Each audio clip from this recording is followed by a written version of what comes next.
The opportunity, a great fight. We wish it would have gone longer. We wish we could have got the referee to stop the fight rather than Jürgen Brähmer, but he didn't give us enough rounds to do that because it was coming.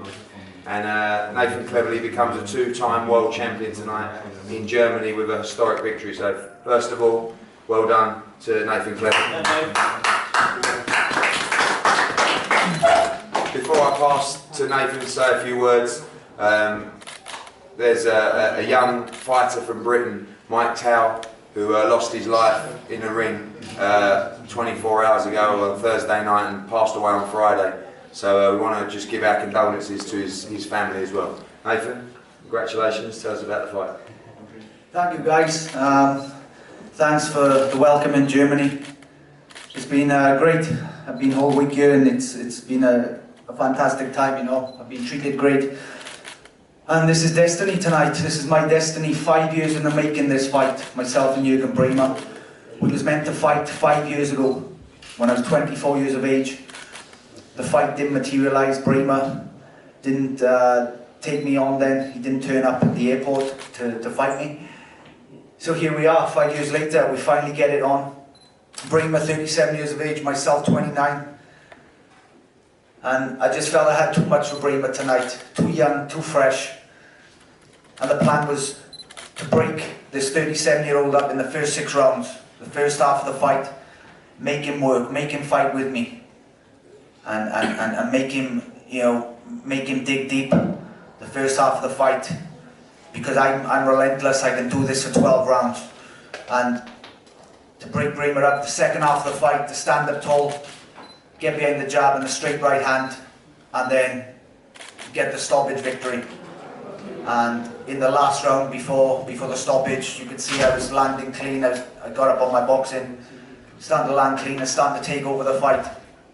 And in the end, Brähmer, instead of the referee stopping the fight, I think Brähmer, he knew the writing was on the wall and he decided to call it a day and end the fight on an injury. But the writing was on the wall, but I'm just grateful to Brähmer for defending his title against me tonight. Eddie and Carla for linking up once again to make this fight. And I'm so proud to be two-time champion of the world. Any questions from the media, guys? You didn't believe it that he has an injury?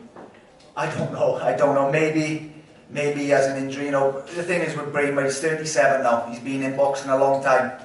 He's had a great amateur pedigree, a great professional pedigree. He's held wins over fellow Brits, Hatton, Froch, McAnally as an amateur and in the pros. But it was one Brit too far tonight, and I just felt my style was all wrong for Jürgen Brähmer. My fighting spirit and my toughness. It was only a matter of time before breaking Brähmer up, and maybe it was a legitimate injury, maybe it wasn't. If he wants a rematch, we'll oblige by the contract and give him the rematch. Or if he wants to move on, then either way. We were told that Brähmer was ahead on all the 3 scorecards. Yeah. What do you think about that? Yeah, it was close. The first 6 rounds was close. Nip and tack. You know, I was feeling Brähmer's punches. We had some good exchanges. So my game plan, I'm with the trainer. I spoke to my trainer. First 6 rounds, keep it tight, get in close. Make him punch with me, make him work with me, make this 37-year-old work with me, make him open up, and then break him down. So the first 6, yeah, if we was 1 or 2 rounds behind, that's fine. But you see, the last round, before the stoppage, I come up tall, start getting behind my jab, start getting behind that long right hand, gradually breaking him up. And that was the plan, second half of the fight, to get the stoppage victory. You were talking about the rematch already. Would you prefer doing that probably in Cardiff or London, or would you be that? Yeah, well, if Brähmer wants a rematch, we'll, as I said, we'll oblige by the contract, the venue, wherever. You know, if you want it back in Germany, we'll come back over. You know, I've been treated great, so why not? But if he wants to venture to the UK, then we'll do it in the UK. It's no issue either way. It's still a boxing match. So, einmal ganz kurz.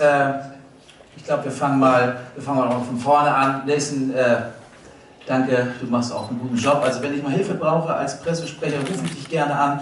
Würde aber trotzdem natürlich der Fairness halber warten, bis Jürgen Brähmer, der ist noch kurz beim Arzt, bis er da ist, bevor wir dann so eine Pressekonferenz gemeinsam machen. Deswegen habe ich mir gedacht, wir fangen mit Wilfried Sauerland an und betrachten mal ein bisschen das Vorprogramm vor diesem Hauptkampf.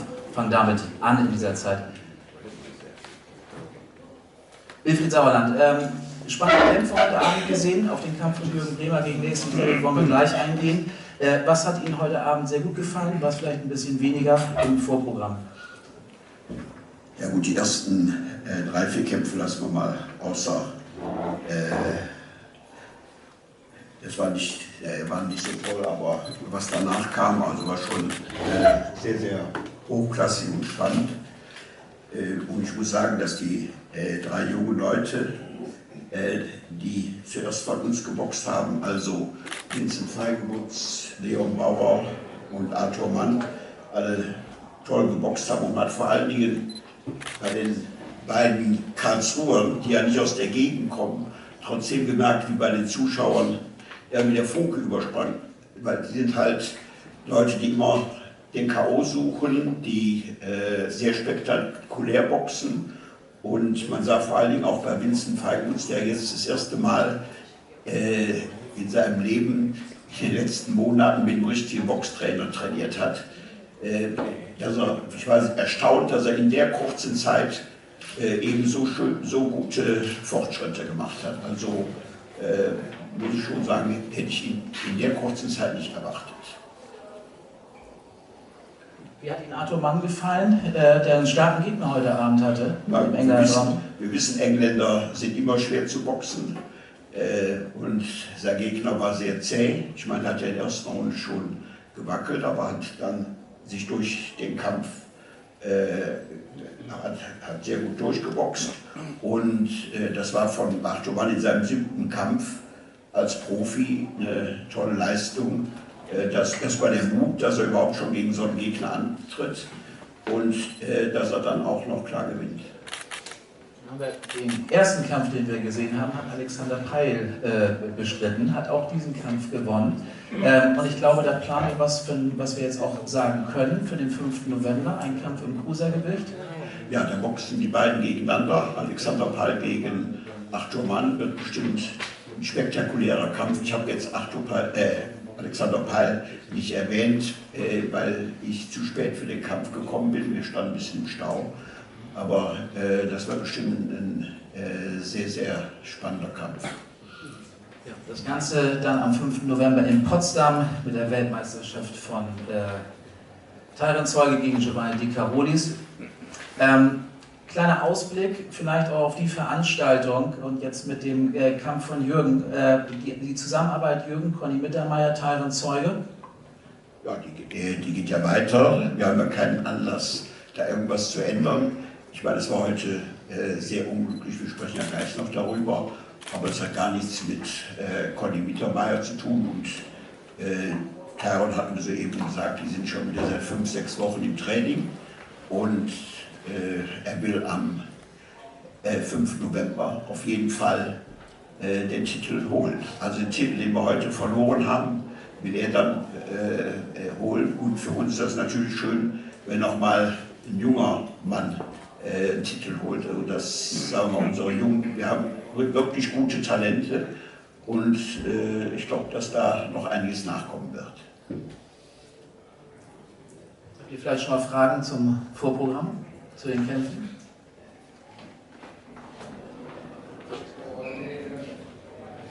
Das ist nicht der Fall. Thomas, vielleicht könntest du mal gucken, wie lange wir brauchen mit Jürgen und Conny. Ich weiß jetzt nicht, weil wir auch nicht da waren. Wir haben ja am 14. Oktober in Hamburg auch eine Veranstaltung mit Noel Gebor, dem Zweiten der WBO-Weltrangliste, gegen Lagetti, der Marco Huck, einen sehr guten Kampf von 1 oder 1,5 Jahren geliefert hat. Und da werden auch sich einige junge Leute vorstellen. Es werden auch einige neue Amateure jetzt zu uns stoßen, ob die am 14. Oktober oder 5. November eingesetzt werden, das wissen wir noch nicht genau.